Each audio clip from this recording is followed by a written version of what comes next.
প্রচণ্ড বেগে জড়াইতেছে। হে ভগবান তুমি রক্ষা করো, রক্ষা করো ভগবান, ভগবান তুমি রক্ষা করো, রক্ষা করো ভগবান। আসলে প্রচুর বেগে জ্বর তুফান আইতেছে আর প্রচুর পরিমাণে শিল পড়তেছে। আসলে আমি যে জায়গাটার মধ্যে আছি এই জায়গাটার থেকে দেয়ানি সম্ভব হইতেছে না, বোঝা যাইতেছে যে আপনার উড়াই আলতেছে সব কিছু, এরকম অবস্থা। আপনারা সবাই একটু আশীর্বাদ করবেন যাতে ক্ষয়ক্ষতি যাতে না হয়। ভগবান তুমি রক্ষা করো, রক্ষা করো ভগবান। আসলে আমার আত্মাও কাঁপতেছে যে অবস্থা। আমি হয়তো একটু লাইটের আলোতে দেখাইতেছি আপনারা। প্রচুর খারাপ অবস্থা চলতেছে আমরা এইদিকে। ভগবান তুমি রক্ষা করো, রক্ষা করো ভগবান, ভগবান তুমি রক্ষা করো, রক্ষা করো ভগবান। হে ভগবান, হরে কৃষ্ণ কৃষ্ণ কৃষ্ণ হরে হরে, হরে রাম রাম রাম হরে হরে। এই বছরে এইভাবে যে তুফান আইব এটা কল্পনার বাইরে। ভগবান তুমি রক্ষা করো, সকলকে রক্ষা করো, রক্ষা করো ভগবান, ভগবান তুমি রক্ষা করো ভগবান। হে ভগবান তুমি রক্ষা করো, রক্ষা করো, তুমি রক্ষা করো।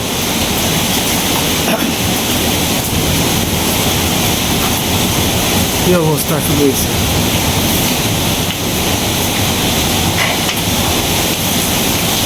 প্রচুর বেগে আমার আত্মবানের কাঁপতেছে। কি অবস্থা শুরু হয়েছে, একটু পরে পরে আপনার প্রচুর স্পিডে বাতাস আইতেছে। আপনারা হয়তো শব্দ শুনতে পাইতেছেন প্রচুর স্পিডে। আমার আত্মবানের কাঁপতেছে। লাইটটা ধরে রাখছি, লাইটটা শুদ্ধ কাঁপতেছে আপনার আত্মাও, যে পরিমাণে তুফান আইতেছে। নমস্কার দাদা ভাই দিদি ভাইরা, কেমন আছেন আপনারা? আপনাদের আশীর্বাদ দোয়া আমরাও ভালো আছি। তো দাদা ভাই দিদি ভাইরা, আসলে গতকালকে রাত্রে এরকম তুফান হয়েছে যেটা আপনার বলার কোনো ভাষা নাই। আমার দেখি আপনার আত্ম কাঁপতেছে, আমার ফুলাফান্ডি, হ্যাঁ, মা সবাই বই দিছে। আর আমি খালি ভগবানের ডাকতেছি যে ঈশ্বর তুমি রক্ষা করো, কারণ এছাড়া তো আর কোনো উপায় নাই। আপনারা যদি মানে আমি তো শুধুমাত্র একটু জানলার ধার থেকে মানে একটু হালকা পরিমাণে আপনারা দেখানোর চেষ্টা করছি, তাও ওইটা বাইরে না গেলে ঠিকঠাক মতো দেখা যায় না। তো তুফান অবস্থায় তো আর বাইরে আসা আমার পক্ষে সম্ভব না। তো এরকম মাঝে মাঝে আপনার মানে আমাদের সমস্যাটা হইলো কি জানেন, আগে আমাদের বাড়ির সামনে দুইটা গাছ ছিল। আপনারা হয়তো আমার ঘরটা করার সময় দুইটা বিশাল বড় বড় গাছ কাটতে নিছে, যে এটা হয়তো আপনারা লক্ষ্য করছেন। এই দুইটা গাছে কিন্তু আমরা মনে করুন যে আপনার এই যে তুফান আইলে পরে বা ঝড় বৃষ্টি আইলে পরে এই দুইটা গাছে কিন্তু আমরা আটকাইতো, অনেকটা সাপোর্ট দিত। এখন যেহেতু গাছগাছালি নাই গা, বাড়িঘর কিন্তু ফাঁকা হয়ে গেছে গা, তো এই কারণে সবচেয়ে বেশি ভয়টা আছি মনের ভিতরে আর কি। যাই হোক, আমাদের এদিকে মানে বিশেষ করে এই যে কিছু ডাল ডোল আছেন এটি আর কি রাত্রেবেলা ফলাইছে, সব একসাথে করছে আর কি। আমার চালের উপরেও কিছু ফলাইছে, পরে সব এনে একসাথে করে রাখছে, ধাম ধুম করে শব্দ হইতাছে। আসলে ভয়ের মধ্যেই আসিলাম। যাই হোক, জানি না, এখনও বাতাস চলতেছে। আমরা হয়তো কিছুটা হইলেও শব্দ পাইতেছি, বাতাস চলতেছে। এখন 17 তারিখ পর্যন্ত নাকি এই আবহাওয়াটা থাকবো আর কি। এখন প্রত্যেকটা রাত মনে হয় যে আতঙ্কের রাত। কালকে রাত্রে আমার নতুন টিন দিকে পুরাতন টিন যার আছে মনে করেন যে হ্যাঁ ক্ষতি হয়েছে, অতানি বড় বড় আপনার একটা শিল পড়ছে, হ্যাঁ। আর গতকালকের তো রাত্রে, এর আগের দিন রাত্রে আপনার সুনামগঞ্জের এদিকে প্রচুর পরিমাণে শিল পড়ছে। তো যাই হোক, আপনারা আমরা লাগে আশীর্বাদ করেন, মানে যাতে ভগবান যাতে আমরা রক্ষা করে আর কি, হ্যাঁ, বা আল্লাহ যাতে আমরা রক্ষা করে। আপনারা আশীর্বাদ ও দোয়া আমরা লাগিয়ে করেন, এই আর কি অবস্থা। প্রত্যেকটা সময় রাত্রটা বুঝলেই আপনার 10টা 10:30টার পর থেকেই আপনার শুরু হয়, রাত্রে একেবারে 1টা 1:30টা 2টা পর্যন্ত তাহে। কালকে রাত্রেও তেমনি প্রায় 1:30টা পর্যন্ত আপনার বৃষ্টি আছে, এই বসে রয়েছি, কারণ এছাড়া তো আর কিছু করার নাই। কোন সময় কোনটা হয় বলা তো যায় না। তাহলে ঝড় তুফান হইলে কিন্তু নিশ্চিন্তে ঘুমানি যায় না, একটু সজাগ থাকাটা সবচেয়ে বুদ্ধিমানের কাজ আর কি, আমি মনে করি যতটুকু, কারণ কোন সময় কোন গতি হয় বলা যায় না।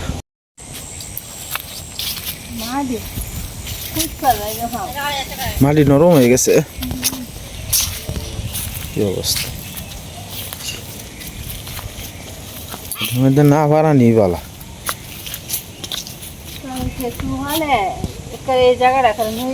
হ্যাঁ এইসব বনাস কি তুফান আইছে ভগবান, এগুলি মানুষের যারা মনে করো টিনের এই লড়বড়া ঘর তারা ভালো উড়ে নিছে নিচে গিয়ে হারলে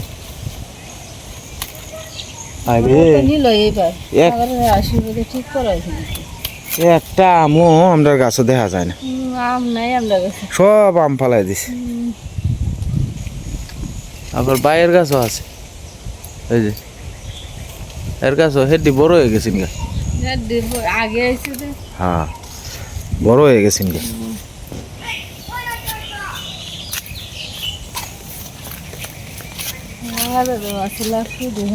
হ্যাঁ অনেক লাকড়ি পাইছি, তুমি উঠছিলা না? আমিও উঠছি অনেক লাকড়ি পাই যায়, তোমার ডাক দিলেছি আগে উঠছি, ভালো হয়েছে। না দেখো গাও গেছে, জানে মনে হয় গাও এতে গেছে, দেখা গেল এই যে তো দোকান আছে। হ্যাঁ ঢুকা আস্তে আস্তে, এই যে দেখো না কি ওর বারে এ গেছে গা, ঢুকা আস্তে আস্তে বাড়তে যাইব। ওই কানি দিয়ে দেখো আসেনি, কানি দিয়ে দি খালি ই করে এলো। সাবধানে সাবধানে সাবধানে সাবধানে, পরে এডিটু হইবা না, গুড়ির মধ্যে হারা দিও না। ওই এটা না কাটো, এইটা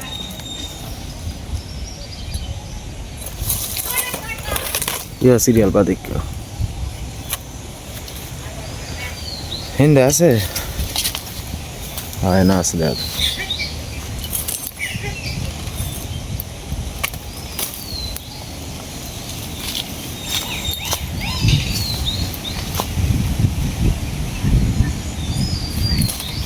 শাক এটি গাড়ি হ্যাঁ হইব, এটি বেশি যাইব।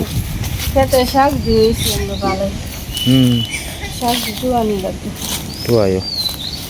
দেখো বেগুন গাছ একেবারে আইল দিয়েছে, হ্যাঁ শেষ, মরিচ গাছও আইল দিয়েছে, কোনো কিছু থাকতো না। না থাকলে আর কি করবো, করাম কি তা, আমার কি আর করার আছে কিছু। কখন ধরন যেত না, বৃষ্টি বাদল নাই হইলে ধরন যেত না।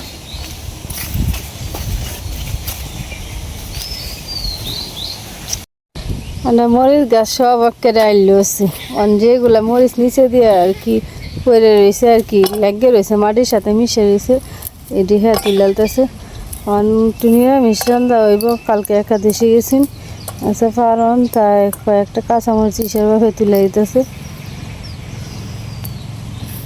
মরিচটি কিন্তু ঝাল লাগে, প্রচুর ঝাল লাগে মরিচটি, এটি কয়েকটা মরিচ দিলে কিন্তু তরকারি ঝাল হয়, এত তো ধান লাগে না।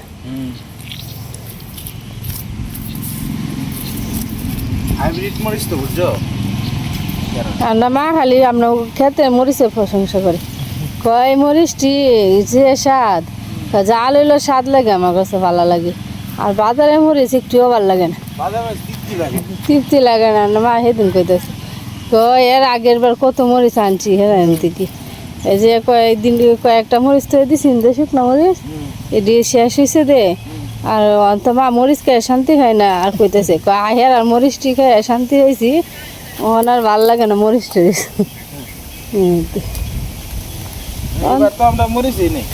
মরিচই নাই, মরিচ থাকলে তো দিই প্রত্যেকবার মরিচ পরে খুঁজছে খাওয়া যায় না বুঝছো। মরিচে আমি এই যে সময় খেতে আই, এই সময় খালি আমার চৌকে দাম তালে গড়ি, মরিচ কই কই কোন জায়গার মধ্যে মরিচ আছে তাহলে দান দেওয়া লাগবে রে চৌকি এটি অত তা লাগতো না তো দিম কালকে দিনটা দেবো গা আজকে বাতাসটা কমতেছে না আজকে প্রচুর 3 দিন ধরে একটা না বাতাস হইতেছে সকাল থেকে প্রত্যেকদিন রাত্রেবেলা তোমার কিন্তু একটা আতঙ্ক থাকে তুফানের। তুমি এটাই হয়ে যাও আমি দিনের বেলা হইতো তারপরে তো একটা আছে একটা মনে করো ক্ষয়ক্ষতি হইলো দিনের বেলা বাইরে বাইরে দেওয়া যায় কিন্তু রাত্রেবেলা একটা আতঙ্ক থাকে মনে হয় এই যে কিতাবাইন ফুরতেছে মাথার উপরে গাছ ভাঙ্গা পড়তেছে আমার খালি এটা চিন্তা করে জানো কালকে রাইতে আমি তো কালকে বাড়ির পিছনে ইয়ার যে গাছটা দে বাচ্চু গাছটা দে এটা ভাঙ্গা পড়ছে দেখছো না এই গাছটা পরে ডালটা কাটতে থেকে গেছে হ্যাঁ কতটা গাছ একটা বিক্রি হচ্ছে মেহগনি গাছটা দেখছি তো আমি আর অনেক জায়গায় তো অনেক ক্ষতি হয়েছে এটা তো অন্য তোমার গাছপালা যা আছে সব ভাঙিয়ে ফেলবো আর যদি মনে হয় গাছ গাছালি নাই শুধু গড় তো গড়ই উড়ে যাচ্ছে বললে কারণ গাছে তো মনে করো আমরা রক্ষা করে তাহলে গাছের উপরে দিয়ে বাতাসটা যায় আর তো খালি জায়গার মধ্যে ঘর থাকলে গড়ি উড়ে যাবে হ্যাঁ নিরাপত্তা আছি বড় বট গাছ ইয়ার মতো রেন্টি গাছ ছায়া দিছে আমরা কত বড় বট গাছের ছায়ার মতো আর মরিচটি তো দেও গাদে আমি কাটটা লেগে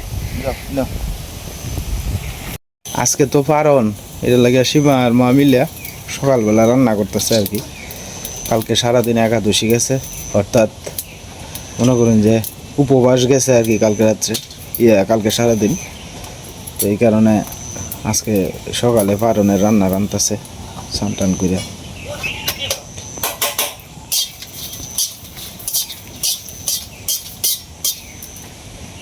লাকড়ি দিয়ে জলে সুন্দর ঘর থেকে শুকাইছে লাকড়ি দিয়ে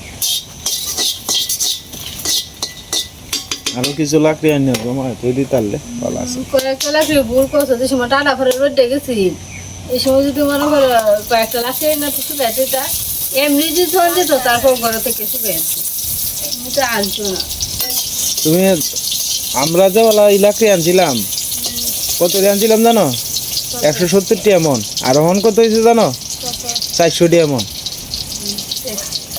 400 টাকা মন লাকড়ি আনে জান বাজবো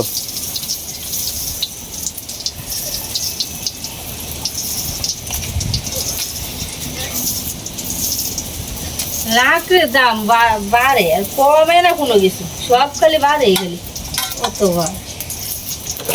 কোনো জিনিস আর কমতে চাইলো না যে জিনিস বাড়ে উপরের দিকে যায় নিচের দিকে যায় হ্যাঁ বাবা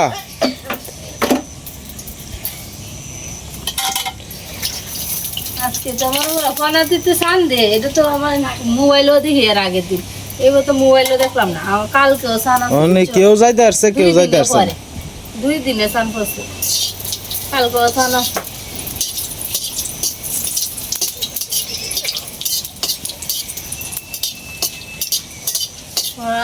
যাইব কি ভাই এবার তো মানুষের আগে মেঘ বৃষ্টি দেখিয়া বান্তুফান দেখে আগে হিচ্ছে হচ্ছে দিন দিনবেলা থাকলে ভালো বেশিরভাগ মানুষ যাইতো এবার তো দিনের অবস্থাই খারাপ কালকে রাতে যে বাতাসটা হয়েছে যদি অনেক মানুষের যায় থাকে তার অবস্থাটা কি তো হয়েছে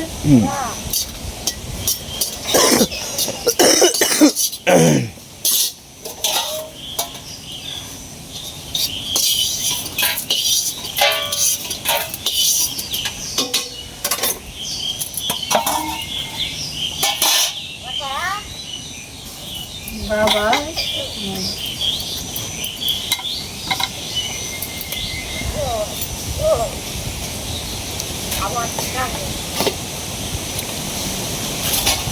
তোমার মা ও দেখা যায় সবাই লেবেলা স্নান করে আলছে আসবা হ্যাঁ তোমার দেখা দেখি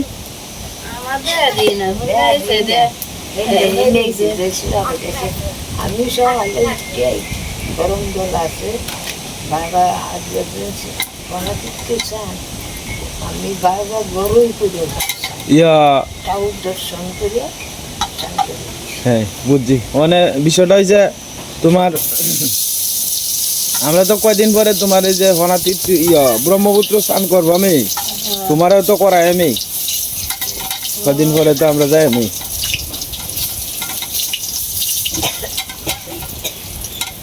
এইটার কয়দিন পরে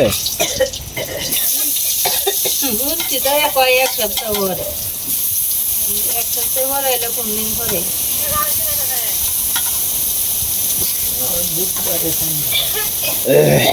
মঙ্গল বুধবারে ভরসা যেমন বেগুন খাওন না তো এটার মধ্যে তেল খাওয়ান, বেগুনের মধ্যে তেল ছিল কয়েকটু কতদিন ধরে বেগুনে ভরা খাওয়া হয় না, আমি বেগুনে ভরা হয়ে গেলে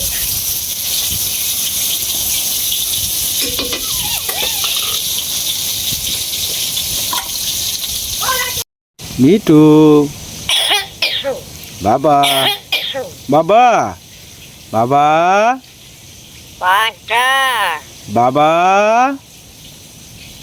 বাবা মিটু বাবা হ্যালো বাবা পাঁচটা ডাক্তার মিটু অর্ক কই আয় আয় আয় আয় ওই অর্ক অর্ক ওই অর্ক অর্ক সীমা সীমা আজকে শিক্ষা আইছে সীমা সীমা সীমা আজকে শিক্ষা আইছে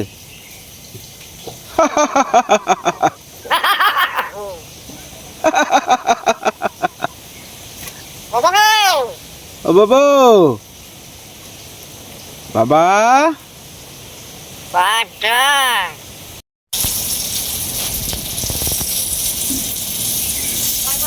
হ্যাঁ বাবা কি বাবা তোমার দ্বারা থাকলে বাবা আমার তো দিয়েছি বাবা রে, ওই অর্ক অর্ক কলা দিয়েছি আমি কাছি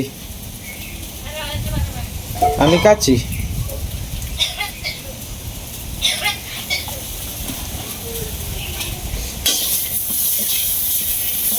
তেল বসিয়ে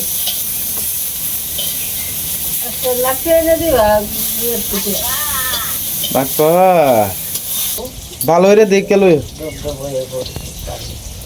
চালু করবো বলতে আবার ডাল সামনে বছর ছাড়াইয়া প্রতি বছরই তো তোমার ছাড়াইলে ও অনেক টিড়ে লাকড়ি হইব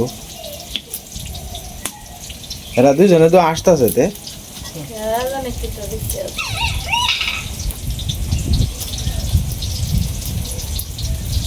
কিতা আপনারা কি তো হয়েছে রাজকন্যা আর রাজপুত্র হ্যাঁ আসতেছেন কে রে কিতা মনে হয়েছে আপনার আর উডইন ঘুমের থেকে উঠতে পড়তে বসেন এই ডাকতেছে মিঠু অর্ক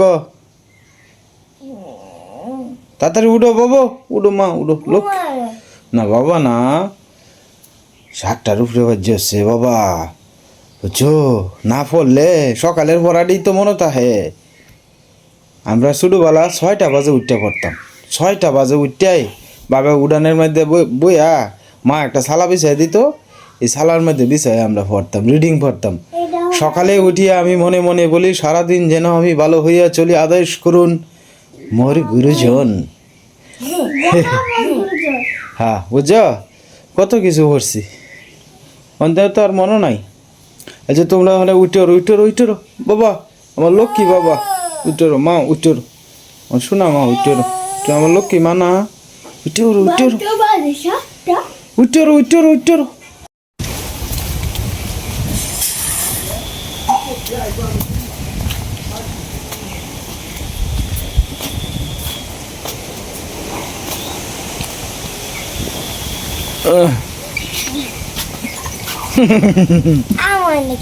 কি আম তোমার জেলার গাছও আছে না জেলার গাছও থাকলেই তো আমরার গাছও হইব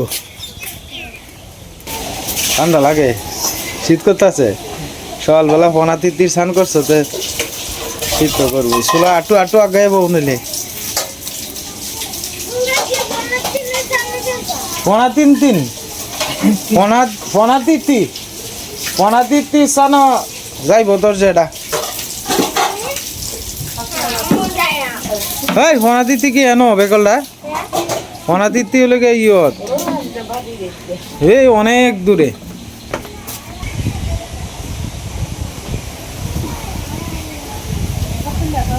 আন্দোলন আমাদেরকে শেখায় যে নিজের ভাষা ও সংস্কৃতি অধিকার রক্ষার জন্য জনগণকে সাহসের সাথে প্রতিবাদ করতে হয়। এই আন্দোলনে শহীদরা নিজেদের জীবন উৎসর্গ করে দেশের মানুষের জন্য ভাষাকে রাষ্ট্রভাষা করার দাবি প্রতিষ্ঠা করেছিলেন। এটি আমাদের ইতিহাসে গর্বের বিষয়। পূর্ব পাকিস্তানের জনগণ সামাজিক, অর্থনৈতিক ও রাজনৈতিক ক্ষেত্রে শিক্ষা ছিল সরকারি সুযোগ সুবিধা ও চাকরিতে তারা কম সুযোগ পেত। শিক্ষা খাতে কম ব্যয় হতো। পাট, চা, চামড়া রপ্তানি করে আয় হওয়া বৈদেশিক মুদ্রা পশ্চিম পাকিস্তানের উন্নয়নে ব্যবহার করা হতো। সেনাবাহিনীতে চাকরির হার মাত্র 10 মুদ্রা ছিল।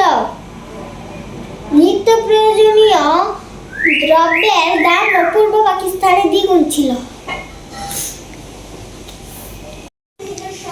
গুণের গুড়া একেবারে ভরিয়েছে গা। কালকে যে তুফান হয়েছে, তুফানে আমরা বিছনাটা গুণের গুঁড়া বলে গেছে, আর এই বিছনাটা বসছে। নিদর্শন, নমুনা, চিহ্ন, উপকরণ।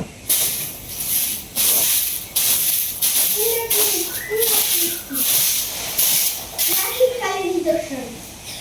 বিশ্ববিদ্যালয়, উচ্চস্তর শিক্ষা প্রতিষ্ঠান, বিহার, বৌদ্ধদের রক্ষা, শিক্ষা ও ধর্মচর্চার কেন্দ্র, ভিক্ষু, বৌদ্ধ সন্ন্যাসী, মুদ্রা, ধাতুর পরিপয়সা, সভ্যতা, উন্নত জীবন যাত্রা।